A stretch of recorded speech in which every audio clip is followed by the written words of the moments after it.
گزشتہ کچھ دنوں سے چلنے والا وہ معاملہ جو اقرار الحسن اپنے پروگرام کے اندر بارہا یہ کہہ چکے ہیں کہ پیر حق خطیب لوگوں کے ساتھ فراڈ کرتا ہے، دین کے نام پر وہ فراڈ کرتا ہے، اس کو بے نقاب کرنے کے لیے اقرار الحسن نے مختلف لوگوں کو اپنے سامنے بلایا اور وہی کرتب شعبدہ بازیاں جو حق خطیب کرتا تھا وہ اس نے سر عام لوگوں کے سامنے کر دکھائی۔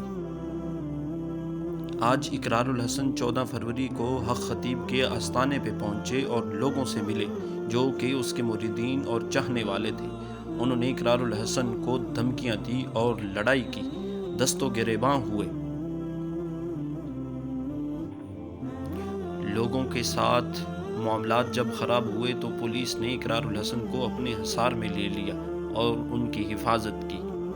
اقرار الحسن بارہا آگاہ کرتے رہے کہ معاملات کس طرف جا رہے ہیں اور ابھی تک حق خطیب سے کوئی ملاقات نہیں ہوئی، لیکن اگلے ہی لمحے حق خطیب مجمع عام میں پہنچے اور اقرار الحسن سے ان کی ملاقات ہوتی ہے۔ اقرار الحسن نے پیر حق خطیب سے ملاقات کے بعد ان کی جو شعبدہ بازیاں تھیں ان کو بے نقاب کرنے کے لیے ان سے سوالات کیے، لیکن حق خطیب ان کے سوالاتوں کے جواب نہ دے سکے۔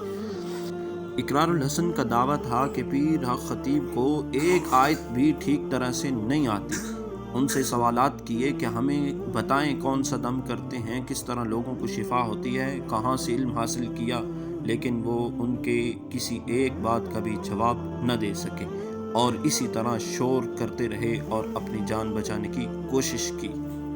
دراصل یہی وہ لوگ ہیں جنہوں نے اولیاء کرام کو بدنام کرنے کی کوششیں کی ہیں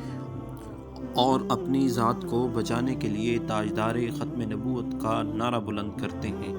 اور اپنے کرتوتوں کو چھپانے کی کوشش کرتے ہیں۔ ہماری وہ عوام جو ان پڑھ ہوتی ہے وہ ان کے چکروں میں آتی ہے اور اپنی ایمان کو کمزور سے کمزور کرتی چلی جاتی ہے۔